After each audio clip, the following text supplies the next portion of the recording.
গত ৩১শে মে কলকাতা থেকে আমন্ত্রণ। কলকাতার প্রাইড প্লাজা হোটেলে এক বর্ণাঢ্য অনুষ্ঠানের মধ্য দিয়ে আমাকে একটি বিশেষ পুরস্কার দেওয়া হলো। সেটি হচ্ছে লেখনী ও কবি হিসাবে পুরস্কার, যেটি আমার কাছে একটু নতুন মাত্রায় এই পুরস্কার। বিগত কয়েক বছর ধরে, অর্থাৎ কোভিড যে পরিস্থিতি তৈরি হয়েছিল তারপর থেকেই আমার মনের মধ্যে এটা জাগ্রত হয় এবং আমি আমার যে পেশা তার একটু বাইরে গিয়েও কবিতা বা গল্প লিখতে শুরু করি এবং এখন অবধি আমার কবিতার সংখ্যা ৩০০-র ঊর্ধ্বে, অর্থাৎ ৩ শতাধিক, এবং আমার গল্প তার সংখ্যাও অনেক। ইতিমধ্যে রাজ্যের বিভিন্ন জেলায় বিভিন্ন পত্রপত্রিকায় আমার লেখা প্রকাশিত হয়েছে এবং তারা সেই কারণেই বিগত কলকাতা বইমেলায় আমার নিজস্ব কাব্যগ্রন্থ প্রকাশিত হয়েছে। এই ধরনের মূল্যায়নেই সমষ্টিগতভাবে কলকাতার এই সংস্থা আমাকে মনোনীত করেছেন এবং আমি একজন লেখক এবং কবি হিসাবে পুরস্কৃত হলাম। আমার প্রকৃতপক্ষে সমাজ উন্নয়নে যখন আমাকে মনোনীত করেছিল পুরস্কারের জন্য, ধারাবাহিকভাবে কিন্তু আমার কিছু কাজ চলছে, সেটা দীর্ঘদিন ধরে এবং নিজস্ব আমার যে একটি সংস্থা হেল্পফুল ফুজুল, যেটি 2008 সাল থেকে কাজ করে যাচ্ছে, সেটি একটি অন্যতম প্রতিষ্ঠান যার মাধ্যমে আমরা প্রতিনিয়ত রক্তদান শিবির, দুস্থ মানুষদের পাশে কখনো বস্ত্র, কখনো অর্থ সাহায্য নিয়ে দাঁড়ানো, তারপরে যেসব মানুষ অসুস্থ হয় সেখানে তাদের যে আর্থিক সংকট, আমরা তাদের পাশে দাঁড়াই অর্থ নিয়ে।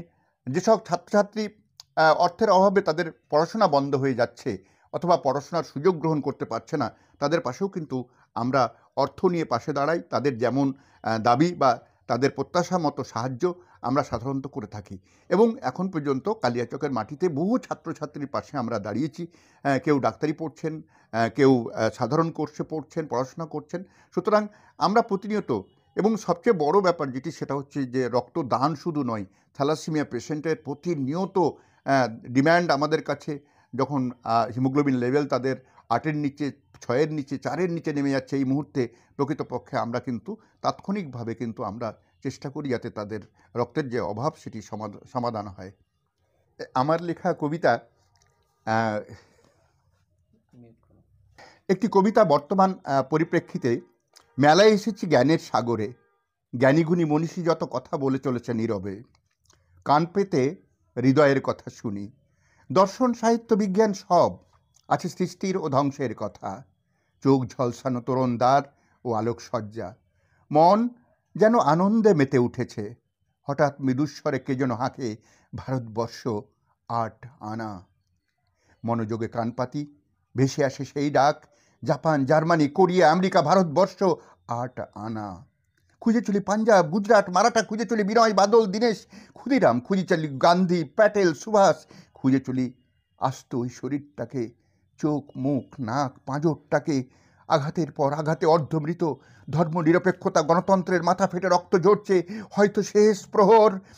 স্তিমিত ঘড়ির কাঁটা, রক্তাক্ত গান্ধী, সুভাষ একেবারে ছাই ভস্ম। আবারও মৃদুস্বরে কে যেন হাঁকে, ওই তো আবার হাঁকে মৃদুস্বরে, ভারতবর্ষ 8 আনা। মনে হয় আজকে ভারতবর্ষের যে বর্তমান অবস্থা, সেই দিকে আমার মতো একজন চিকিৎসা পেশার মানুষ, আমার মনে হয় কিছু মানুষকে আমরা পাই, কিছু রুগীকে পাই অদ্ভুত কিছু সমস্যা নিয়ে, যে সমস্যাগুলো প্রকৃতপক্ষে আমাদের সমাজের নিদর্শন, আমাদের রাষ্ট্রের নিদর্শন, আমাদের সমাজের কথা, সমাজের অবস্থা প্রতিফলিত হয় রুগীর বক্তব্যের মধ্য দিয়ে। সুতরাং আমার একসময় মনে হলো যে আমি অন্তত এই জিনিসগুলো, যেটা অন্যর কাছে নেই, বিশেষ সম্পদ আমার কাছে, এই রুগীর কথাগুলো, এই সমস্যাগুলো, যেগুলো আমাদের সমস্যা, দেশের সমস্যা, রাষ্ট্রের সমস্যা, সমাজের সমস্যা, এগুলোকে আমি লিপিবদ্ধ করি। এবং কবিতার ক্ষেত্রেও তাই, এতটাই বিমর্ষ হচ্ছি প্রতিদিন, এতটাই আক্রান্ত হচ্ছি প্রতিদিন, যে মনে হয় যেন প্রতিবাদের ভাষা হারিয়ে ফেলেছি। আজকের মানুষ কিন্তু বাকশক্তিহীন ক্রমশ হয়ে পড়ছে। তাই আমার সেই পুরনো দিনের ছাত্র অবস্থার সেই লাইন, যে আজকে কলমের শক্তি তরবারির থেকে অনেক বেশি শক্তিশালী, সেই কথা, সেই উক্তিকে সম্মান জানিয়েই আমি আমার যে প্রতিবাদ সেটি লিখে যাই কবিতা এবং গল্পের মধ্য দিয়ে।